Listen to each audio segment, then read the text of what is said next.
Hello everyone, welcome to Logical Education. I am Raksha Raghuvanshi और इस lecture में हम Indus Best Mega Food Park के बारे में डिस्कस करेंगे। इसको इनॉग्रेट किया है नरेंद्र सिंह तोमर जी ने। कहाँ पर? रायपुर, छत्तीसगढ़ में 3 जून 2021 को। अब ये मेगा फूड पार्क होता क्या है, ये किस मॉडल पर वर्क करता है, मेगा फूड पार्क स्कीम क्या है और ये जो Indus Best Mega Food park है उसके क्या क्या बेनिफिट्स हैं, क्या क्या फैसिलिटीज़ प्रोवाइड की गई हैं इसमें, ये सब चीज़ें हम इस लेक्चर में डिटेल में डिस्कस करने वाले हैं। तो चलिए स्टार्ट करते हैं।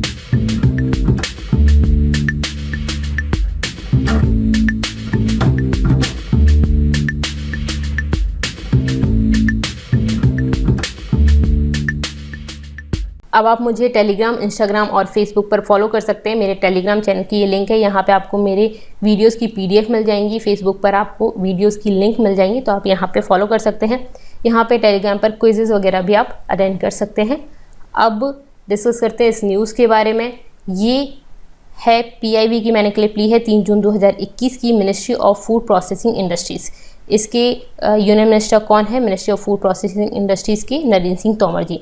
इन्होंने वर्चुअली इनॉग्रेट किया है Indus Best Mega Food park को। कहाँ पे? रायपुर में, छत्तीसगढ़। ठीक है, अब इसके क्या क्या फ़ायदे हैं थोड़ा डिटेल में डिस्कस कर लेते हैं। सबसे पहले तो किसने किया? नरेंद्र सिंह तोमर जी ने। कब किया है? 3 जून 2021 को। कहाँ पे? रायपुर में। ठीक है, नाम क्या है? Indus Best Mega Food park. ये इम्प्लीमेंट किया जाएगा किसके द्वारा? Indus Best Mega Food park private limited के द्वारा। कितने एरिया में है? तो 63.8 एकड़ एरिया में है। और प्रोजेक्ट कॉस्ट कितनी आई है? 145.5 करोड़ इसकी कॉस्ट आई, 145.5 करोड़। ठीक है, और कितने एरिया में है? तो 63.8 एकड़ एरिया में है। ओके, इससे पहले ये जो बेस्ट मेगा फूड पार्क है, इससे पहले 3 प्रोसेसिंग सेंटर्स होंगे। मतलब कि चीज़ जब यहाँ पे आएगी तो 3 प्राइमरी प्रोसेसिंग सेंटर्स होंगे, जो कहाँ कहाँ पे होंगे? रायपुर, बिलासपुर और दुर्ग डिस्ट्रिक्ट में होंगे। इसमें क्या फैसिलिटी होगी? 4 प्राइमरी प्रोसेसिंग की फैसिलिटी होगी, लाइक जो वेस्टेज वगैरह है उसको निकालने की। ठीक है, and storage near the farms. ठीक है, जो फार्म्स है उनके पास में स्टोरेज फैसिलिटी होगी। ठीक है, तो फार्मर्स से लेने के बाद वहाँ पे स्टोरेज हो जाएगा इनका। ठीक है, in the catchment area to benefit farmers. ठीक है, जिससे फार्मर्स के पास से चीज़ें ले ली जाएंगी तो फार्मर्स को फ़ायदा, उनको इतनी दूर नहीं भेजना पड़ेगा। ठीक है, मतलब ऐसा नहीं है कि जो फार्मर दुर्ग डिस्ट्रिक्ट के पास में, उसको रायपुर जाके नहीं बेचना पड़ेगा, वो वहीं पर दे देगा। ठीक है, तो ये इसका फ़ायदा है। और बताएंगे प्राइमरी प्रोसेसिंग सेंटर्स में क्या क्या होता है, थोड़ा डिटेल में भी डिस्कस करेंगे। अब इसका एम क्या है? एम है फूड प्रोसेसिंग सेक्टर को ग्रो करना। ठीक है, तो to growth of food processing sector. ठीक है, कहाँ पर? छत्तीसगढ़ में। ऑब्वियसली छत्तीसगढ़ में है तो वहीं पर ही ग्रो होगा। ओके, अब मेगा फूड पार्क स्कीम क्या होती है पहले उसके बारे में जान लेते हैं, फिर ये जो Indus Best Mega Food park है उसमें क्या क्या फैसिलिटीज़ हैं वो डिस्कस करेंगे। ठीक है, अब ये जो स्कीम है ये बेस्ड होती है क्लस्टर अप्रोच पर। क्लस्टर अप्रोच का मतलब होता है कि हमें इनको पास में लाना है। किन को? फार्मर्स को, प्रोसेसर्स को और रिटेलर्स को। ठीक है, इन सभी को पास में लेके आना है, एक प्लेटफॉर्म पर लेके आना है, जिससे कि जो फूड है उसका वेस्टेज हुए बिना रिटेलर्स के पास पहुंच जाए और लास्टली जो जिसको चाहिए उसके पास चीज़ पहुंच जाए। ठीक है, कंज्यूमर्स के पास। और क्या है ये स्कीम है वो बेस्ड है क्लस्टर अप्रोच पर। दूसरा क्या है? Creation of state of art support. State of art का मतलब होता है जो मॉडर्न टेक्नोलॉजी है ना उसको यूज़ किया गया है। ठीक है, तो creation of state of art support मतलब कि नई नई टेक्नोलॉजी को यूज़ किया जाए इसमें। ठीक है, infrastructure in agriculture and horticulture जोड़। किस किस में? एग्रीकल्चर और हॉर्टिकल्चर में। फूड पार्क से समझ आ रहा है कि एग्रीकल्चर और हॉर्टिकल्चर में है ये। ठीक है, to set up modern food processing units. अब इसमें क्या किया जाता है? ये जो आपको मेगा फूड पार्क होते हैं, पार्क बनाए जाते हैं, फूड पार्क बनाए जाते हैं, तो मॉडर्न फूड प्रोसेसिंग यूनिट्स बनाई जाती हैं। किस में? इंडस्ट्रियल प्लॉट्स में, provided in parks with well establish supply chain. ठीक है, वेल एस्टेब्लिश सप्लाई चेन का मतलब होता है कि बिना वेस्टेज किए हुए पूरी की पूरी चीज़ का फुल यूज़ किया जाए, वैल्यू एडिशन किया जाए और वो जो चीज़ है वो कंज्यूमर्स के पास पहुंचाई जा सके। ठीक है, फार्मर्स को भी फ़ायदा हो। Okay, the food park consist of supply chain infrastructure including collection centres होंगे, इसमें प्राइमरी प्रोसेसिंग सेंटर्स होंगे, सेंट्रल प्रोसेसिंग सेंटर्स होंगे और कोल्ड चेन। अब ये एक के बाद एक लाइन से लिखे हुए हैं। कलेक्शन सेंटर्स जो फार्मर्स से कलेक्ट करेंगे उनको बोला जाता है प्राइमरी प्रोसेसिंग सेंटर्स। इसके बाद जो कलेक्शन सेंटर्स के बाद प्राइमरी प्रोसेसिंग सेंटर पर जाती है, जो कि आपको मैंने यहाँ पे बताया कि 3 प्राइमरी प्रोसेसिंग सेंटर्स होंगे। यहाँ पे जो वेस्टेज वगैरह होता है, जो चीज़ खराब होती है उसको हटा दिया जाता है। लाइक पोटैटो है तो पोटैटो में जितने खराब होंगे उनको हटा दिया जाएगा। ठीक है, तो ये सब चीज़ें हटा दी जाएगा, छटनी की जाएगी, अलग अलग ब्रांड को अलग अलग जगह पर रख दिया जाएगा। ठीक है, तो ये किया जाता है। फिर सेंट्रल प्रोसेसिंग सेंटर्स होते हैं, यहाँ पे जो भी मटेरियल इनके पास आया है उनको फ्रोज़न किया जाएगा, कोल्ड किया जाएगा, तो ये सब चीज़ें यहाँ पे की जाएंगी। ठीक है, तो ये सब होगा इसमें। और around 25 to 30 fully developed plots में ये बना जाएगा to set up food processing unit. Food processing unit के लिए हमें इतने प्लॉट्स की ज़रूरत होती है, फुली डेवलप्ड प्लॉट्स। ठीक है, ओके। अब क्या है इसमें, इसका एम क्या है, to provide a mechanism to link agriculture production to market. इसका एम होता है हमें ऐसा मैकेनिज्म बनाना है जो लिंक करे एग्रीकल्चरल प्रोडक्शन को मार्केट से। कैसे, एग्रीकल्चर प्रोडक्शन जो भी आया है वो मार्केट तक पूरा बिना वेस्ट किए हुए पहुंच जाए। ठीक है, और मार्केट से कंज्यूमर के पास पहुंच जाए। ठीक है, किस तरह से होगा, by bringing together farmers, processors and retailers. यही होती है आपकी क्लस्टर अप्रोच। फार्मर्स को, प्रोसेसर्स को, रिटेलर्स को आपको साथ में लेके आना है। ठीक है, तो ये आपकी अप्रोच हो गई। इससे क्या फ़ायदा हुआ कि फार्मर्स वहाँ पे आपकी अपना जो भी प्रोडक्शन है वो लेके आएंगे। ठीक है, उस पर फिर प्रोसेसिंग वगैरह की जाएगी, वर्क किया जाएगा, और रिटेलर्स वहीं से कनेक्ट हो जाएंगे। और इसके अलावा और भी उसमें अच्छी अच्छी सी मशीन्स वगैरह लगाई जाती हैं, जिससे क्या होगा, वो चीज़ें वेस्टेज ना हो।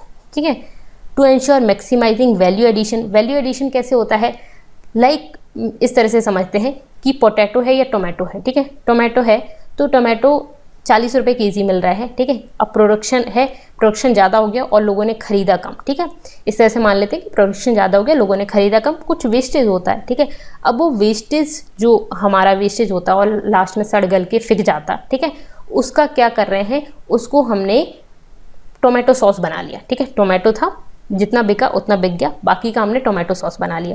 टोमेटो सॉस में प्रोसेसिंग जो की हमने, मान लीजिए उसमें 40 रुपये लग गए। ठीक है, ये हम लेट्स अज्यूम करते हैं कि 40 रुपये इसमें लग गए, टोटल हमारी जो कॉस्ट आई वो 80 रुपीज़ आई। ठीक है, और ये टोमेटो सॉस कितने का मिलता है मार्केट में, जनरली डबल ही मिलता है। ठीक है, तो 150 मान लेते हैं हम। ठीक है, 150 का हो गया।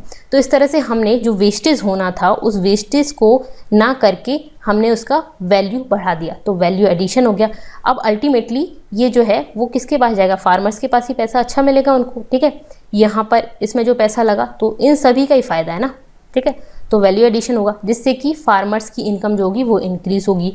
जो वेस्टेज हो रहा था, जो पोटैटो टोमेटो ख़राब हो रहे थे, वो ख़राब होने की जगह क्या हो गया, वो यूज़ कर लिए गए, तो मिनिमाइजिंग वेस्टेज, वेस्टेज मिनिमाइज हो गया। ठीक है, तो फार्मर्स की इनकम बढ़ गई। ठीक है, एंड क्रिएटिंग एम्प्लॉयमेंट अपॉर्चुनिटीज़। अब ये जो प्रोसेसर्स वगैरह जो वर्क करेंगे, यहाँ पे भी जो मैन फोर्स ही वर्क करेगा। ठीक है, तो ये जो है उससे एम्प्लॉयमेंट जनरेट होगा। ठीक है, पर्टिकुलरली इन रूरल सेक्टर। ठीक है, तो यहाँ पे मेनली जो ये वर्क होगा वो रूरल सेक्टर का ही है। ठीक है, तो यहाँ पे एम्प्लॉयमेंट जनरेट होगा, एम्प्लॉयमेंट अपॉर्चुनिटीज़ भी बढ़ेंगी। ठीक है, अब मेगा फूड पार्क मॉडल क्या होता है इसको समझ लेते हैं।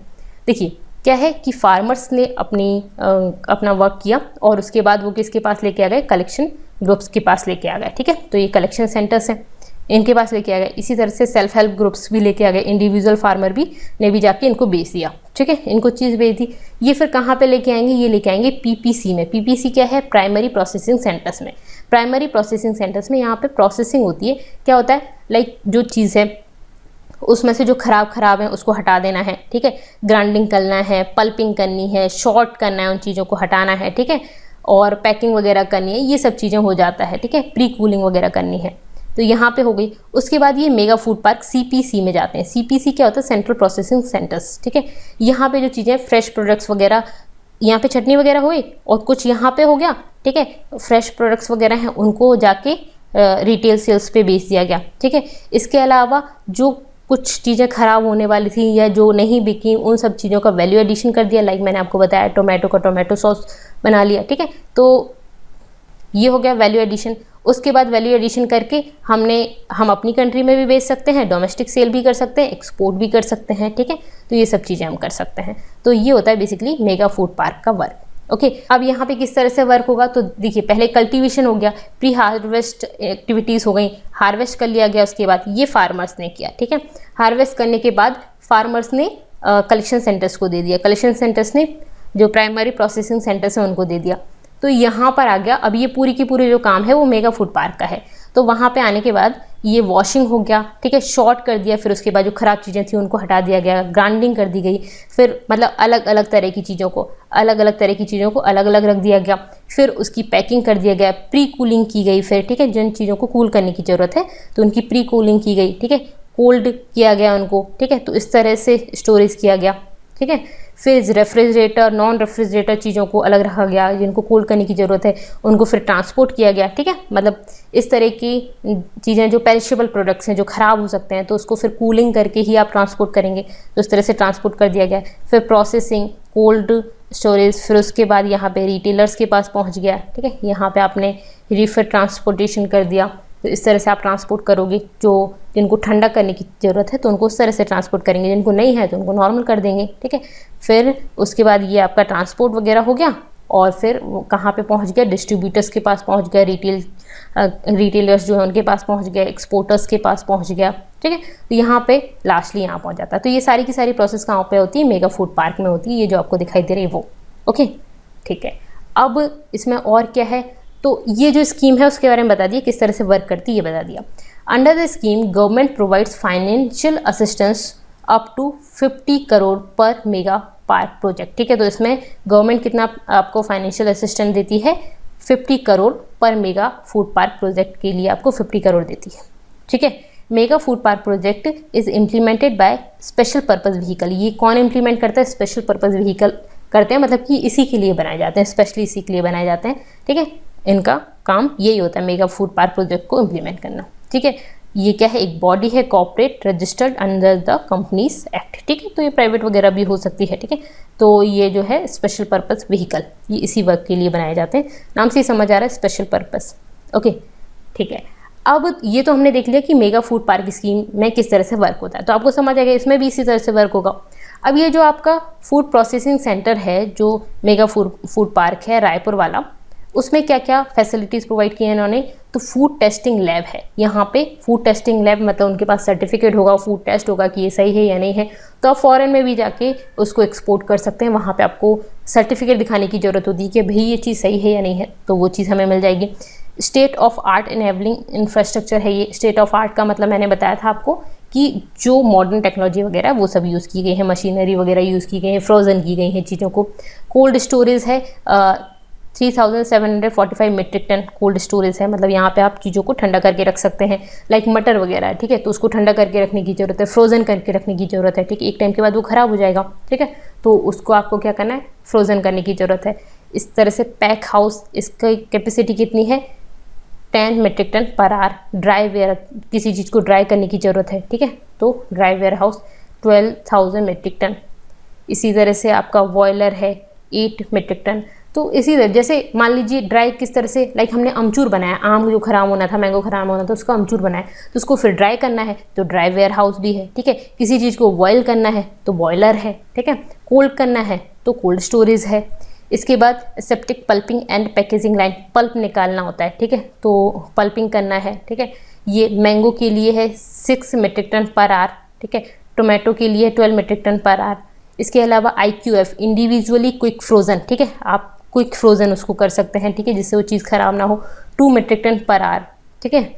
और डीप फ्रीज़ किसी को करके रखना है तो 1500 मीट्रिक टन। ये इसमें फैसिलिटीज़ प्रोवाइड की गई हैं, ठीक है। तो इसके बारे में अभी हम वीडियो भी देखेंगे, थोड़ा डिटेल में इसको समझ आएगा आपको। इसके बेनिफिट्स क्या है, boost the food processing sector. सबसे पहला तो फूड प्रोसेसिंग सेक्टर को बूस्ट करेगा ये, किस तरह से, वैल्यू एडिशन करके, ठीक है, एंड रिड्यूसिंग फूड वेस्टेज कम होगा। वैल्यू एडिशन वही मैंने आपको बताया था कि टोमेटो का आपने टोमेटो सॉस बना लिया, ठीक है, इस तरह से वैल्यू एडिशन हो जाएगा। आम का अमचूर बना लिया, ये भी वैल्यू एडिशन ही है, ठीक है। इसी तरह से एग्रीकल्चर सेक्टर विल ग्रो। अब यहाँ पे फार्मर्स की इनकम बढ़ेगी तो एग्रीकल्चर सेक्टर जो है वो ग्रो होगा। Become a major contributor to doubling the farmers income, ठीक है। अब ये ऑब्वियसली ग्रो होगा तो फार्मर्स की इनकम बढ़ेगी, और इस तरह से हमारे इंडिया में ही बन रहा है तो आत्मनिर्भर भारत में हेल्प करेगा। तो इसके बेनिफिट्स हैं। अब मैं आपको इससे रिलेटेड एक वीडियो दिखाती हूँ जिससे आपको और अच्छे से ये समझ आ जाए। ये है Indus Best Mega Food park की साइट, यहाँ से आप ये वीडियो देख। बेस्ट फूड पार्क के निर्माण होने पर व उत्पादन शुरू होने के उत्सव में सम्मिलित होवे। लेक्चर कंप्लीट होता है, आपको कैसा लगा मुझे जरूर बताइएगा। अगर पसंद आया तो वीडियो को लाइक कर दीजिए, कमेंट कीजिएगा मुझे पसंद आया है तो, और फ्रेंड्स को शेयर करना ना भूलें। Thank you so much, thanks for watching.